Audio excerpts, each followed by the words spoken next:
Welcome back to Spitballin Cards. In today's episode, we're going to be talking about low-key players that we think could be a sneaky good buy this offseason. In today's episode, we have Jeff, Scott, Chris, and Phil. Good to have all of you here listening.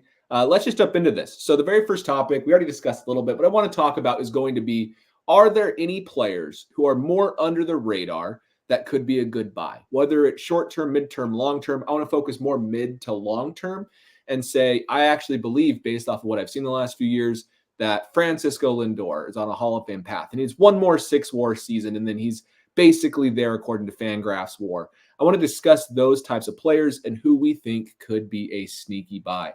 So, Jeff, I want to start with you. Who are you potentially targeting? All right, well, I'd like to start off with a guy that we've talked about before on the show, and he's kind of divisive among us, and that's Rafael Devers for Boston. Now, I think there's a lot to like about him. He's in a good place to hit. He can hit. He plays a lot of games. He doesn't play a lot of great defense, so that keeps his WAR down. But especially from an old school stat perspective, he's really going to be a sort of a test for what is a Hall of Famer going forward.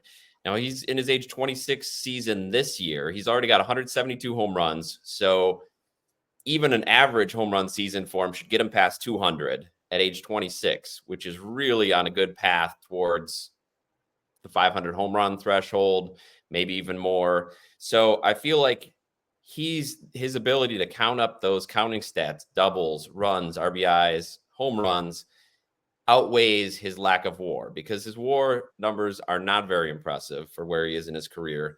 But he's gotten MVP votes in 4 years. He's multiple All-Star, multiple Silver Slugger, and his prices seem lower than they should be. So if I'm looking for a long-term guy this offseason, he's one guy that I'm targeting. Okay, so I have a question about Devers. Before we jump into the debates, I don't know if I agree on Devers personally. I don't want to be a Devers hater, but which ballpark predicted from Baseball Savant has the least home runs for Devers, do you think, in Major League Baseball? Fenway. Yeah. Fenway. He was expected, based off of his fly ball data, have 30 home runs in Fenway this last year. If he would have played in Cincinnati, they would have expected 46 last year. So 46. He is kind of being 46. Wow. And the next lowest was 32. San Francisco makes total sense for his type of play. Pittsburgh was 32. But there's big ones like Milwaukee. Maybe you should trade for him, Jeff, because you would expect 44 home runs. I would love him in Miller Park. But that's also why he led the league in doubles, and he's a doubles machine. Yeah. That's absolutely true. So here's my argument against Devers. He is 26. He has 18.8 WAR. He's not a good defender. Do we think he really has any runway to get anywhere? Like, that's my question value-wise. Like, what does he need to do in order to have value? Never had a top 10 MVP finish. What does Devers need to do? I think that's my problem with him. It's going to be a slow grind to success. The two things he has going for him: the accumulation, the consistency, and I guess starting at a young age, right? So is he going to play at that same high level in his 30s once the offense starts to slow down, once the defense, I mean, right now he's playing a below average third base. He gets moved to first base. Then you don't get as much of a positive bump from a defender standpoint. Then he gets moved to DH at some point. Then it's even worse. How is that going to affect his overall numbers? With Tatis, it's hard to predict. We saw him move to a different position, one that would give him a downgrade, and then he plays his ass off and he gets a platinum glove and puts up a nasty defensive WAR. Now maybe the offense comes back. It's a separate story. But with Devers, I always, if I look at guys with a lot of offensive skill sets, I tend to favor Yordan Alvarez, and it's because he does enough to get people to stop, look, pay attention. And I mean, the hobby's attention is going to be limited to just a few players, where like you really got to knock the shoes off the ball, and like you really got to excel at your position. You really got to outperform the pack, right? And I think Yordan can do that. He can play like a standard deviation or two above everybody else at any given time. Devers, not so much. He's like a Yordan light. Now he's not a DH. He doesn't have knee issues, at least right now he doesn't. There's a number of issues that Yordan Alvarez has. Some might say that because he's on the Astros. I don't think that's hurting him personally. But yeah, I don't know. Devers still doesn't have a top 10 MVP finish. So I go back to that and I look at His ability, like what's his peak? Have we seen the peak already? And it's not too impressive right now if it is. I mean, in the context of things. So we're talking about like hobby good versus good, player good. Yeah, I agree. But the thing with Jordan is he's just not on the field. So I think you're right. It's definitely a slow grind for Devers. He's going to get value by accumulating. So if you were looking for long term, that's where I'm thinking that his place would be. He's not going to wow people, like you said, like Jordan does. And if Jordan could stay on the field for 150 games, he'd be amazing. But he hasn't shown the ability to do that while Devers is in the lineup almost every day. And I feel like the Red Sox aren't going to be terrible for his entire contract there. Now they might be, but I'm hoping that they're not going to be. And once they become more relevant, I feel like he'll get more visibility in the hobby. And that's where I think his value can be. He's definitely not a war darling. He's not going to get his value there. But as I said, as an accumulator, I think he's got potential. Definitely a better long-term bet, in my opinion. I just have too much ADHD to hold on to him for that long, I think. But short-term play, I like Jordan better. Long-term, no doubt. Jordan Alvarez is almost a lock to be 0, in my opinion, over the long term. So just wanted to get that out there. Oh, wow. Do you think a player with a 165 OPS plus is a lock to be 0? Really? That's a hell of a take, Phil. Well, maybe not 0, but I'd say a long-term guarantee to be irrelevant. It's almost a certainty, in my opinion. I will say, I think there's potential with Jordan. If he can, this is the whole, if he can do this, but if he stays healthy for 162, I want you to look 18.2 WAR versus 18.8 WAR with Devers. And Jordan's played literally almost half the games. Same WAR. That's where it is. Pretty close to home runs, really. His batting average, everything is higher on rate stats, and 165 OPS plus versus 124. If he can stay healthy for one season, there's a world where we see him put up an 8 WAR, 60 home run season. So sure, short term, great value there if you believe in him healthy. Yeah, that margin is so narrow with the DH, though. It's so narrow. It is. You have to have a couple factors happen. You have to have a bad AL season from everybody, and then an amazing season from Jordan. It's kind of what needs to happen for DH to have that. Yeah, like JD Martinez had a couple awesome seasons and didn't come close to winning MVP because of that DH thing. Holds him back with WAR and just negative stigma for voters. JD Martinez, only player ever to have a Silver Slugger in 2 positions in 1 year, outfield and DH. It was really random. Anyways, sorry, Chris. Yeah, I was gonna say David Ortiz never won an MVP either, but he just absolutely mashed his way, into the Hall of Fame, and that's like Jordan was going to be top of my list of people that. Players that seem to be forgotten. Like if you're asking me who's most likely to win the AL MVP next year, I would. That's where I would put my money. I would absolutely take whatever Fangraphs is offering me or FanDuel is offering me on that for sure. But I do love Devers long term. I think he's looking at a real good 3,000 hits. Probably second half of his career he will just be a DH, and there isn't a no trade clause in his contract. So I'm not ruling out the Devers. The Red Sox just keeping him. That's really rare for modern contracts. Yeah. He wants to stay, but he didn't. That's not in there. But it would help if they were relevant. It would help if they were good, and they don't seem to be making any real attempts to improve their team. So that's obviously going to keep him out of the MVP vote for the most part, unless he hits like 350. It didn't hurt Trout or Ohtani. Right. You never know. Need to be an outlier, and then they won't care what team you're on. Yeah, well, Devers can't pitch, and they're not moving him to right field or center field either. So, yeah. But I do like him long term, and like Phil said, it is probably going to be kind of a grind. Like he'll have great months, like going to the All-Star break in 2022. Like he was putting up his career season, and then he yanked his hamstring like the first homestand after the All-Star break, and the second half of the season basically just like kind of went in the toilet. So hopefully we get a full season out of him, and Jordan, you get salivating when you look at the rate stats that Jordan puts out there. Like it's outrageous. If he could just do it, and he's already had like these huge postseason moments. Like I'm pretty sure Robbie Ray's elbow killed itself when Jordan launched that upper deck home run in the playoffs against him. Like that's why Robbie Ray hasn't pitched since. Like his elbow just shut it down, and it was like, no, I can't do this anymore. That was too much. So here is David Ortiz versus Jordan Alvarez through their age 26 season. So there is a chance. That's what I'm saying. 18.2 versus 2.6 WAR, 108 OPS plus versus a 165. I don't know. I think there's a chance for Jordan. And Ortiz, remember, left at the absolute peak of his game too. I mean, his poor feet were killing him, but he was still dominant offensively, which is crazy. Yeah, I mean, if Jordan can come close to being Ortiz in his 30s, like his career numbers should be crazy. Yeah, I mean, the usual arc isn't like that. And if we were to pull up the picture of Jordan's legs, which I don't know if we're gonna be able to pull up, but it's it's very anecdotal, and we're not scientists.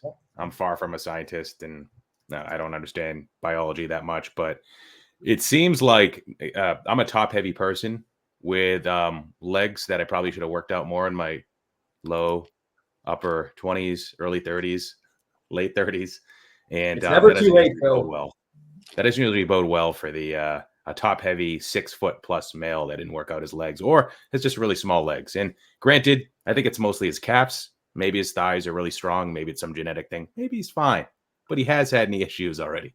So I think the photo is just weird. It's got to just be lighting or something. Because when you see him play, like he's a thick, large man. Trust me, my wife has got those pointed this baggy out to me many pants times. on, so you can't really see the shape of the calves.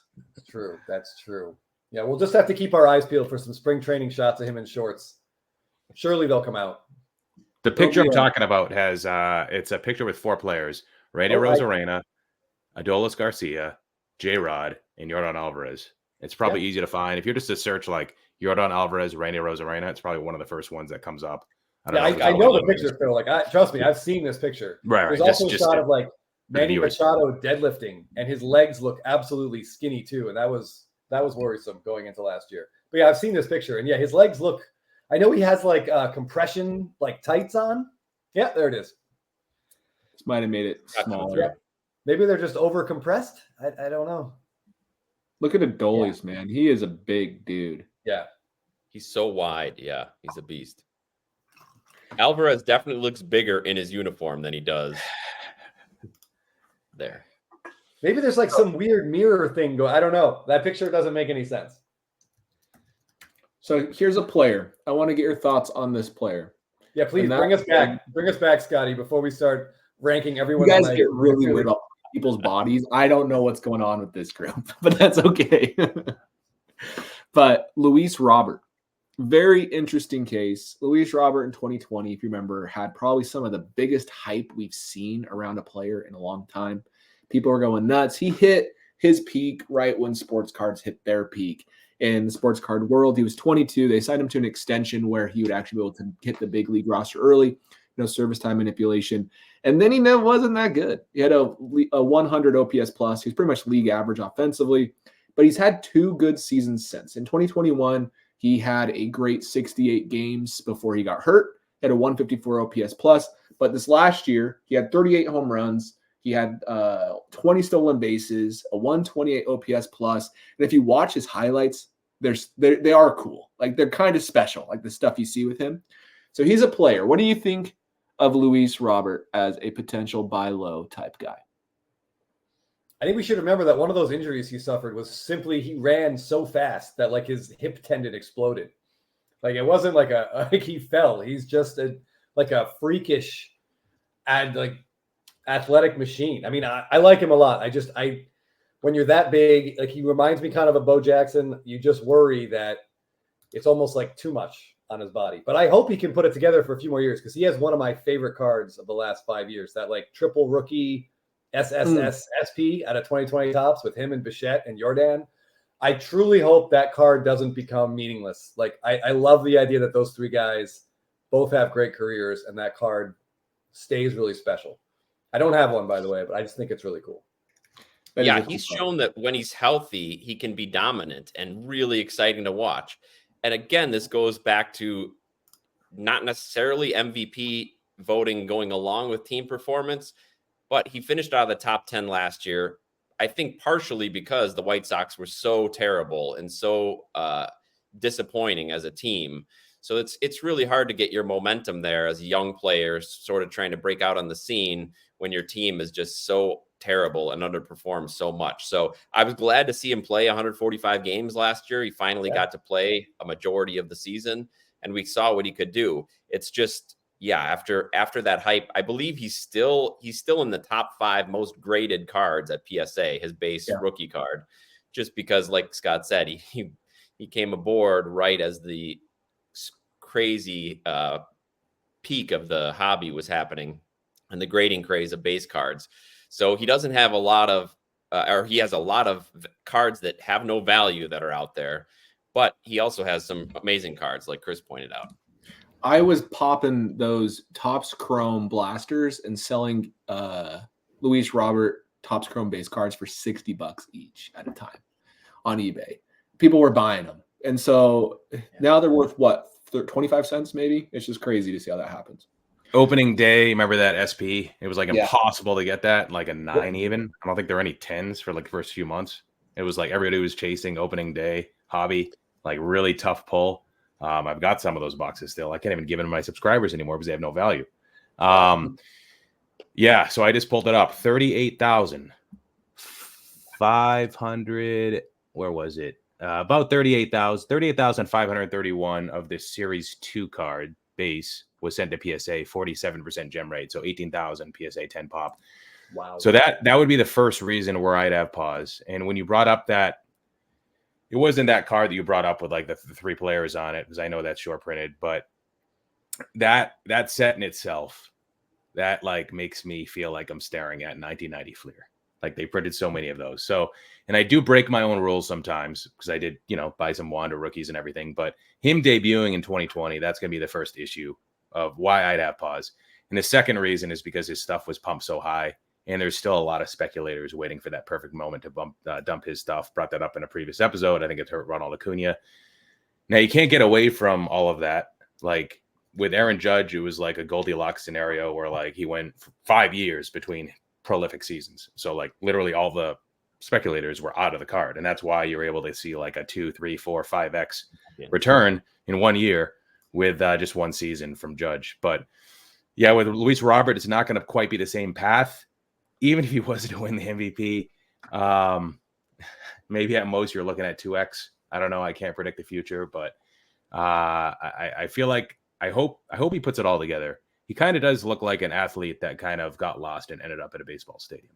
Like maybe he's not fit for baseball. Maybe he's got to try a different sport. But I mean, when everything's clicking for him, when he's healthy, he's awesome to watch. Yeah, but so the White Sox essentially punting on the season already. I would be more excited about Luis Robert in a fantasy league than I think I would be in investing in his cards. And they don't go for so his blue Bowman Chrome autograph went for $615.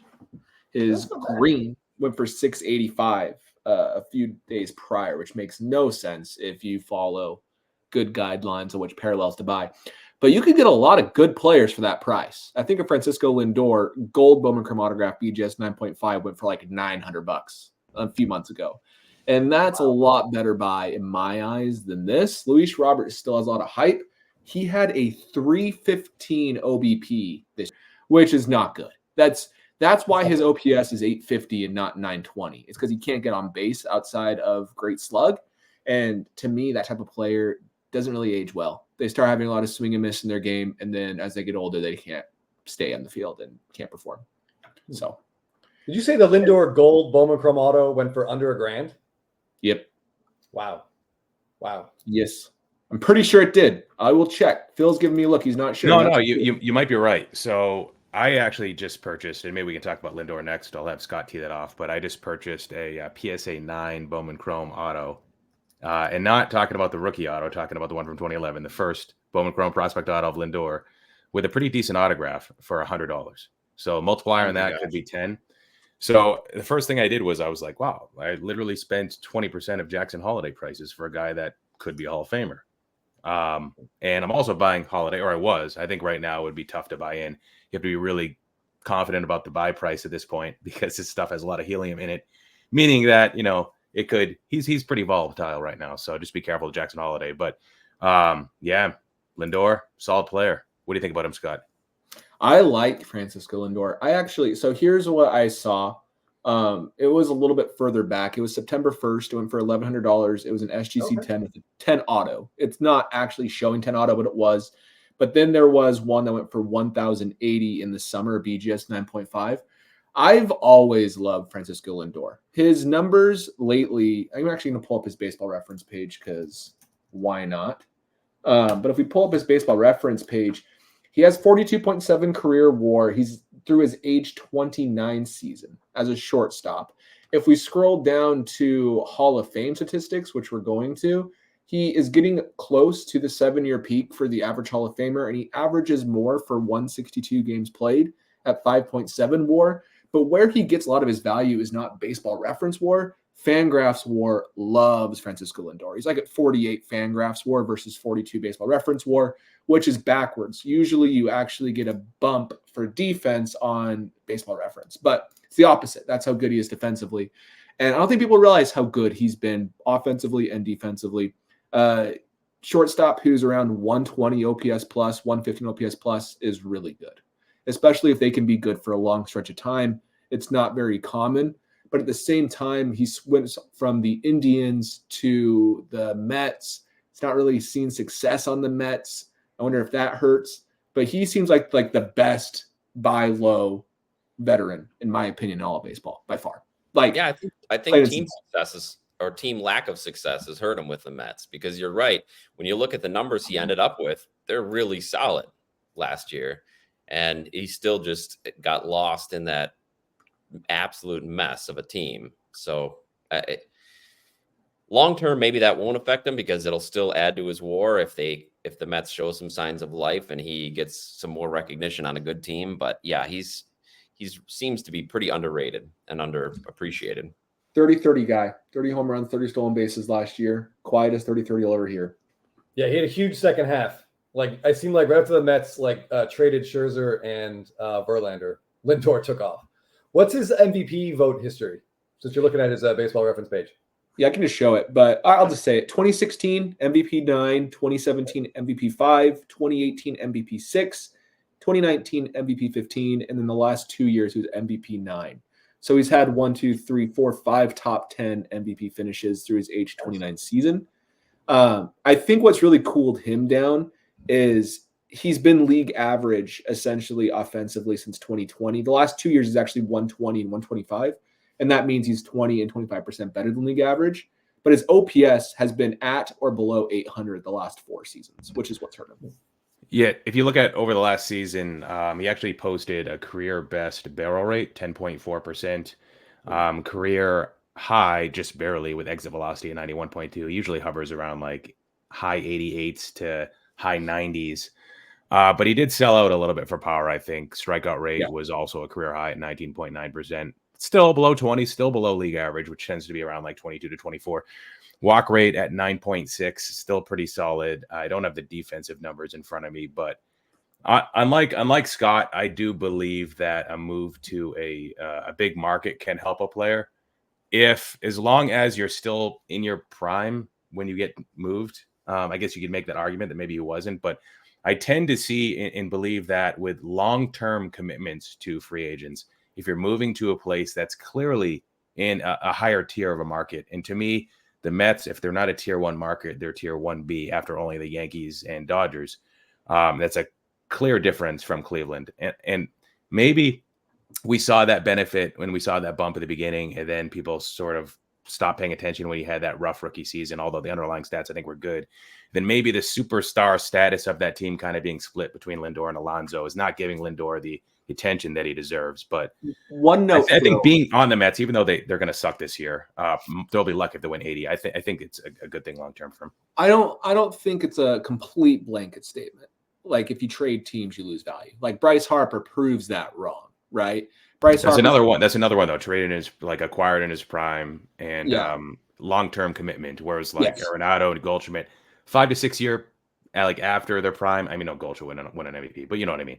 It was supposed to be after his prime for Goldschmidt, and he still got a bump anyways, but not because of that team switch. But and for those guys, I consider everybody outside of those 3 teams I mentioned, even the Red Sox, it's like the other tier.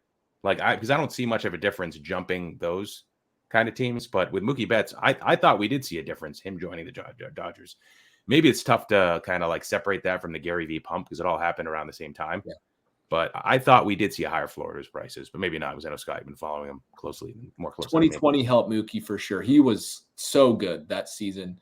But I will note with Mookie, what's really helped him is actually being like in LA. He was with Will Ferrell at I can't remember the actual team. Was it the Kings hockey game? I don't know hockey, to be honest with you. But he was with Will Ferrell at a game. He was in the media. He was at the what's the thing that just happened yesterday with all the celebrities? I didn't follow it.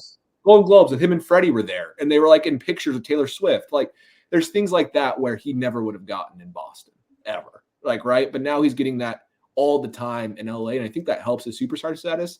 So I think that's the case. What do you think of Machado in San Diego? His cards have gotten very expensive. Machado cards go for more than you realize. At least I realized, for what he's accomplished in his career. And I don't know if it's because people realize he's a Hall of Famer young, or I don't know if it's because Padres fans love him. But he's a player who was traded, and his cards have taken a significant bump from being on a new team. What's your thoughts there? I think his numbers took a bump too. I mean, I want to say, was it not 2023, but 2022, he was like top 3 in MVP, I think, right? Yeah, people wanted him to win. I think he was number 2. Yeah. I can tell you, one of the 4 people on the screen thought he was going to win the MVP last year instead of predicting Acuna. But who's that person there? Oh, I don't want to name it. It was you. It was me. Yeah, I mean, he had the highest score. Top 5 finishes. So I feel like people are just thinking that he is on a Hall of Fame path, and that's why they're going after him. I still think he has got a lot of really cheap cards out there. So his blue Bowman Chrome autograph just sold for like $1,700, which was crazy to me. That seemed really high for Machado, but that was just my outside perspective. I mean, Machado, cheap versus Bryce Harper. Yeah, is he 30 It all yet? depends who you compare him to. Did Machado just turn 30? Or J-Rod. Yeah. Just turned 30 into his age 31 season this year. He's played in 11 different MLB seasons, though, already, because he debuted at 19. That's so important. People don't realize it. Yeah. You know, Jordan debuted a little bit early. That's not the player I want to talk about. Pete Alonso. That's the guy I was thinking of. Debuted at age 24. Machado debuts at age 19. You know, that's a huge advantage for Hall of Fame statistics and counting stats. So someone here was mentioning Pete Alonso before the episode. Who believes in Pete Alonso as an undervalued baseball card buy? Who was it? Is that you, Phil? Yeah, I mean, I think there's a thesis there. I don't know if I'm behind it completely, but I mean, I've seen him with his shirt off. But he's the guy that if he can average 30 home runs for 10 straight seasons, which I can say that about anybody. Hey, all Corey Seager needs to do is this for the next 5 seasons, and he'll be perceived like Freddie Freeman is now. You know, it's not that easy. Alonso's got to stay healthy, but he's got a shot to hit 500 homers, and who's not in the Hall of Fame with 500 homers? Nobody that's clean. Steroids. You know, and he looks clean to me. So he's an interesting guy for sure. Sort of like Devers with me, just like slow grind, accumulating, like kind of too boring for me. With Machado, I'll just add one thing. Like I see it as like a trade-off between like WAR and stats versus likability. And that's why I'm buying Machado, but with caution. I do like Arenado too. And it's not, you can't just say, oh, one has the numbers and one has like likability. But I mean, and if you were saying, well, Arenado's a better defender, well, Machado is a really good defender. But, you know, the hardware does go to Arenado. So it's not simple to compare them like that. But I am buying both of them, but for different reasons. One, I think, is going to be more liked and more remembered based on everything I know about them today.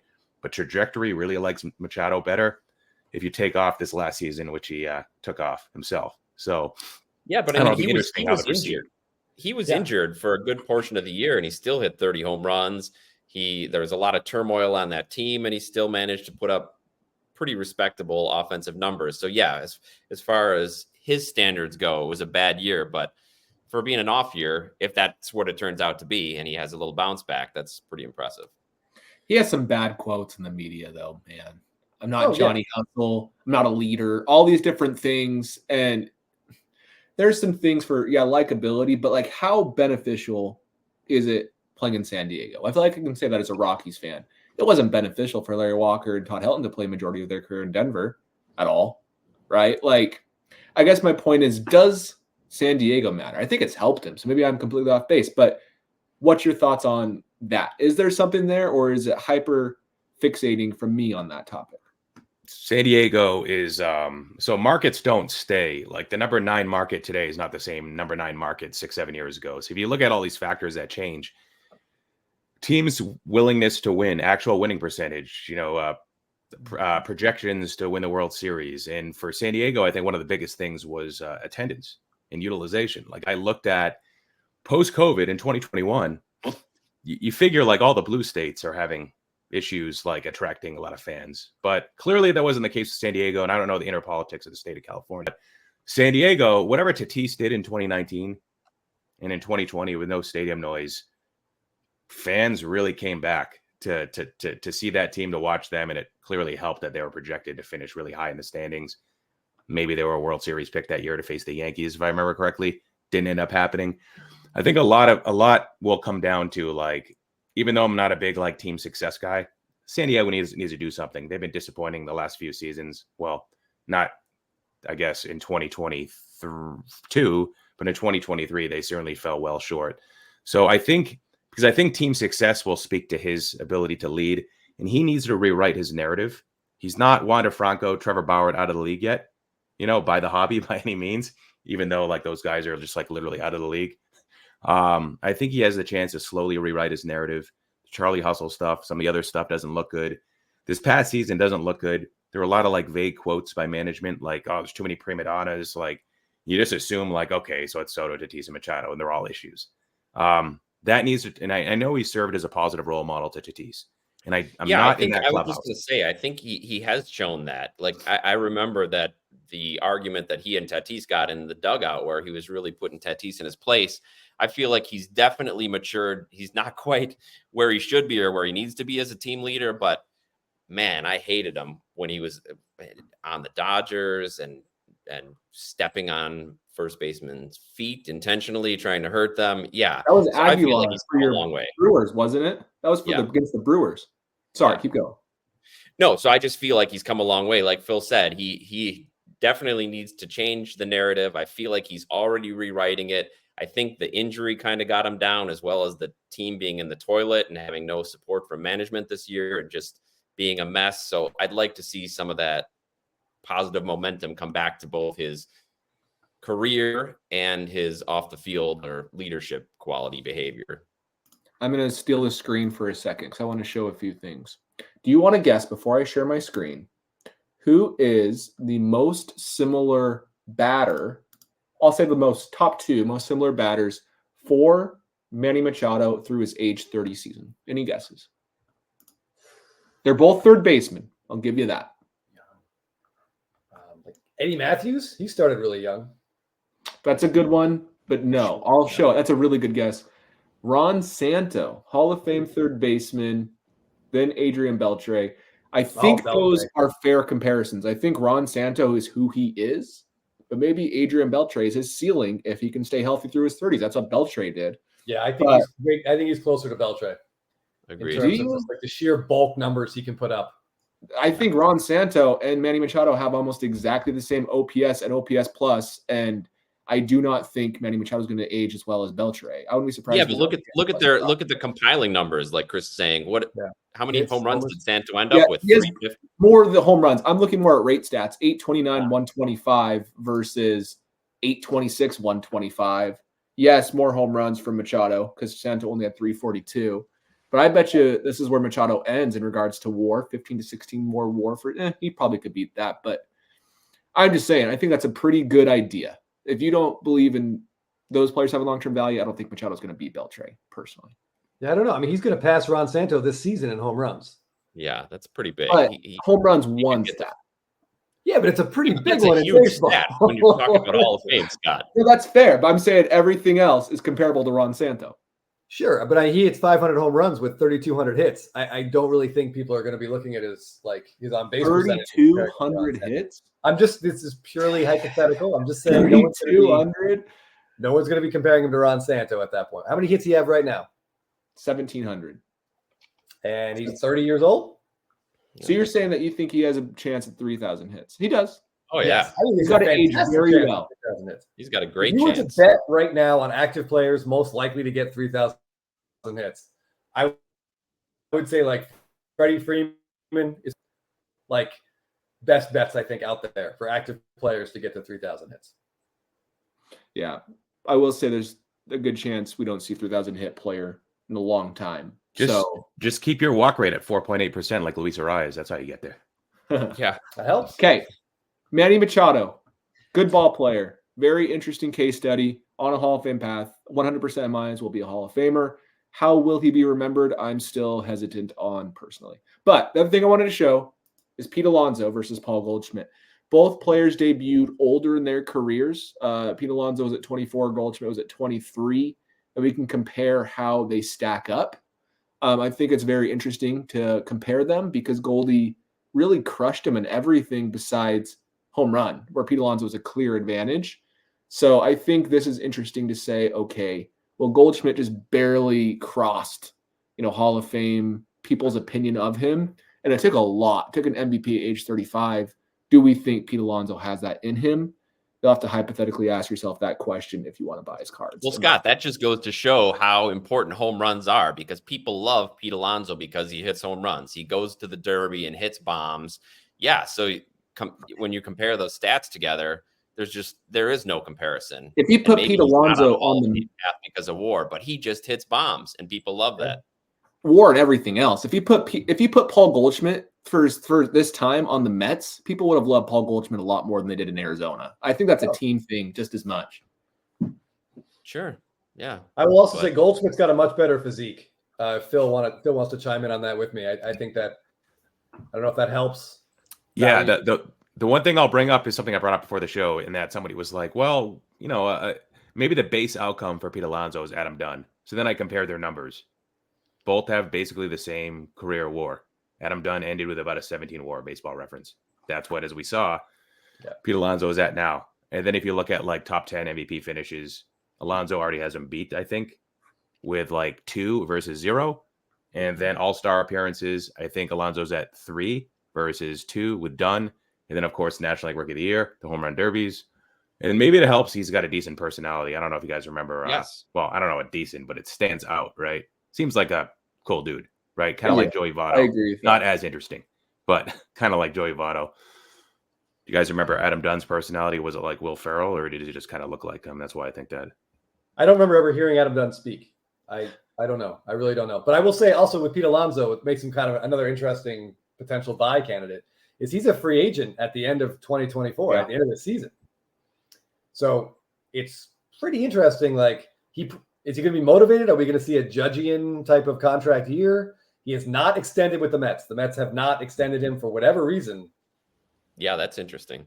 You're going to see a low contract because he's a first baseman, and that's maybe not going to help his hobby as much as it would. Like, Tawny, $700 million. Like, no, he's not going to get. He's in like a 200 range, right? Yeah, like ballpark wise. I mean, this is just a purely hypothetical. What if he signs in Fenway? I mean, does he just average 50 home runs for the next 5 years, hitting fly balls over that monster? Of course, if they do that, they have nowhere to play Devers. So I can't imagine he goes there. But that's just, I mean, his free agent time should be very interesting. And I know Mets fans want him to stay. And I kind of would be surprised if it is surprising with all the money that the Mets have been doling out over the past couple seasons that he hasn't been a priority in extending. Right. Yeah. I will say he should not go to Boston. So last year, if he played all of his games in Cincinnati, he'd have 50 home runs. If he played in Boston, he'd have 27 home runs. So a lot of really low, hard hit, line drive type home runs. The Green Monster would kill him. Interesting. I'm picturing him hitting these moonshots, but he's not. He's hitting line. That's okay. I don't know what his launch angle was. Every single ballpark is like 38 home runs or more for Pete Alonso, and then you have Boston at 27. So, but I will say with Alonso, he has home runs. Can I just say, yes, I know home runs are important, but that's not just it. Just like WAR isn't just the stat, just like OPS plus isn't just the stat. I can make all sorts of stupid arguments for Billy Butler better than Derek Jeter with one stat, right? Like outside of home runs this last year, he had an 821 OPS as a first baseman, a 122 OPS plus, and hit 217. Like, yes, 46 home runs is dope, and he potentially could have 500 home runs. But I do think there is some concern from the Mets that's valid for his type of player and physique, aging long term. Yeah. And so for me, like, that's why I never really went after Pete Alonso. Yeah, home runs are cool. He's like outside of that one career path. Yeah. Kyle Schwarber is a very good comparison. Pete Alonso's better in my opinion. But yes, that's a very good comparison. Yeah, I heard people say that he's like a right-handed Jim Thome, but Jim Thome never hit 217. No, Like that has to get shot down. not all the time anyway. Jim Yeah, Thome he's gonna have to get that average up. 3 WAR for his career, plus 612 home runs. Yeah, I agree. Yeah, Jim Where was Thome WAR, but he's posting like negative WARs, right? So he's like literally going backwards. yeah, With 40 plus home runs, batting leadoff for a playoff team. Yeah, that's breaking the WAR system. All right. Yeah, well, Alonso is interesting, but yeah, that average does not play. Like that's got to get up to over 250, because as you age, that's not going to get better. No, it's not. So he's an interesting. There's one player. Actually, there's 2 players I'm very fond of heading into the next couple of years. We've talked about Tatis, so we didn't talk about Tatis too much in depth because we know he has a steroid accusation against him. Actually, not an accusation. He was suspended. It was a steroid suspension, different than accusation, like we see with other players. But then we have his defense versus offense. His defense was the issue. His offense was amazing. Now it's switched. Yeah, we know that. The other player that I don't think I'm too harsh on him, but Vladimir Guerrero Jr., I think there's a real world where that guy could still have a major Hall of Fame career. I do believe that because he's 24. And again, he has like 16 WAR through his age 24 season. That's when Goldschmidt debuted, right? And maybe we can get Vlad to have consistent 140 OPS plus seasons. Makes sense with his offensive profile. If he could just pull the ball a little bit more and incline his actual launch angle, he could be a consistent threat at first base. Yeah, because he's still really young, and like if he figures it out now, he has a cushion of like 4 or 5 full seasons and 100 plus home runs already, like kind of built into where he is. And he's only what's he going into next year? What's he on opening day? 24 or 25? He'll be 25. This was his age 24 season. Yeah. But I've already asked this question, but he only has 2 seasons with over an 800 OPS in his career out of the 5 he's played, which is kind of crazy. He's had 3 700 OPS plus, like OPS seasons, which is nuts. So any other thoughts on Vlad? Do we all just agree that he has a lot of potential, or does anybody want to have a counterpoint? I think one of the issues, and Scott, you've covered this ad nauseum on your channel, you can link the outlier performance to a temporary stadium or 2 temporary stadiums. Yes. That is one of the issues with Vlad. Talked about bodies a lot in this episode, so we'll not talk about Vlad's body. I'm sure it's perfectly fine. Yeah, I don't know. If you study Christian Yelich's career and even Juan Soto's short career at this point, you'll see that changing your launch angle and making that be a permanent change, it's not an easy thing to incorporate into your approach. So that's been the knock on Vlad, more so than the other guys, because the overall success hasn't even been there for Vlad for the majority of his career, as Scott said. How is he going to consistently be a 40 to 50 home run hitter? The comps when he debuted, or shortly after he debuted, when he had that, historic 2021 season, he started to get those Albert Pujols comps. Those have completely disappeared. Now, can you show us 80% of Albert Pujols season? Like, let's see it before the clock runs out and his body takes over. Brought up the body, sorry. Yeah, and it's worth pointing out that while his production has dipped, like his card values have come down, but they're still expensive. Fairly high. The buy-in it's risky. And for good reason. Blue Jays love him. He's a Canadian hero for even that 2021 was so cool. But yeah, Buffalo and Dunedin really helped his numbers. They were more offensive ballparks than Colorado was that year by a good margin. So it just shows that's where he was playing. Instantly dropped at the Rogers Center. They bring the fences in, still does not have any home runs or power at the Rogers Center. Doesn't make sense. So I don't know what it is, but it's tough. I do want to show this, though, to give hope to Chris. And for those that can't see it, I'm comparing Vlad Jr. versus Vlad Sr. Vlad's beating him in WAR, plate appearances, hits, home runs, and RBI. Vlad Sr. is beating him in stolen bases, 28 versus 18 in 5 years. That's nothing. Batting average, 314 versus 279. OPS, 933 versus 844. And OPS plus at 131 versus 140. If we go look at Vlad and we go to his career splits and just look at his ballpark where he played, if we go to his away, this is his away ballpark. Where is he? Oh, this is completely shot because of Dunedin. We need to eliminate Dunedin for this to be accurate because that was such an outlier. I want to show you his Dunedin splits real quick. 2021, if we go to his splits and look at his home ballpark, he had a 1.133 at home and an 875 away. Like that has completely skewed all of his numbers, and his career OPS is probably 50 points higher because of that one season, half season. So anywho. Yeah, that 875 road OPS is higher than most of his last 2 seasons. So, I mean, at least maybe he just found something that year on the road as well. I don't know. The potential is still there, and he's going to be a looming. What's he have 2 years left before free agency? I think so. He'll hit free agency. I really think there's a real world where, depending on what happens to the Blue Jays this year, if they're out of it or not, they're like on the bubble, I wouldn't be surprised if they potentially put Vlad or Bo Bichette on the trade block, just because you can get a lot for those players. I think they'd have a hard time getting rid of Vlad, though, myself. Just my thoughts. Yeah, I mean, they might not be able to sign them both long term. So which one do you keep? Yeah. Anyways, any final thoughts? Any other players you want to bring up? Or are we feeling pretty good about what we discussed? Real quick, I know we don't like pitchers, but is Garrett Cole kind of undervalued for how good he's been? Like, yes. He's clearly the best pitcher in baseball. Over the last 5 years, he's been the best pitcher in baseball. He pitches for the Yankees. He was incredible last season, and it just seems like no one's really paying a ton of attention except one mutual friend of Jeff and mine who's kind of obsessed with him. Yeah, 3.17 ERA. He has 2,152 career strikeouts through his age 32 season. Real world where he hits 3,000 strikeouts pretty easily. Oh, yeah. I think he is the only pitching buy that's debuted past 2013, in my opinion. Yeah, it looked like the sticky stuff might be hurting him, because as soon as that ban went into effect and they started to implement it and take it seriously, his numbers really started to slip. That must have been the end of 2022 maybe? Until this year. Yeah, right? Until this year. And it seems like all the pitchers kind of found a way to make it work, get their ERAs back down. Although now there's new rules that are helping out offense in station-to-station baseball that are then, the pendulum is now swinging the opposite direction. But yeah, I mean, Garrett Cole is first Cy Young, big deal.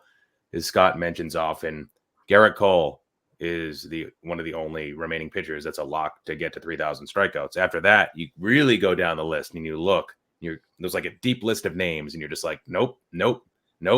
Spencer Strider, if he stays healthy, maybe. Next guy, nope. Yeah. Strider's the only other play that has a chance. But the interesting thing, which Chris, Strider has other issues outside of strikeouts that could keep him from being a top-tier pitcher, like number one Garrett Cole type pitcher. Like his whip's really not really high, but his whip isn't as low as you'd hope. There's some things that are Strider I'd like to see improve. But yeah, he's super young. He has to. Yeah, he's got to fine tune the changeup, and then the sky's the limit. Agreed. He gave up home runs this year at a higher rate, just because he throws the ball 99 miles an hour. If you can time it and get under it, you got a good shot. But also, he might get 3,000 strikeouts in the next 4 seasons. What do you think about his butt? Oh, I like it, Phil. I like it a lot. I have watched videos of him in the gym. Working out. It's inspiring on leg days. It really is. Well, other than that, thanks for listening. Thanks for joining us. Let us know in the comments down below if we were too harsh, too nice to certain players, what your thoughts are, and we will see you in the next video.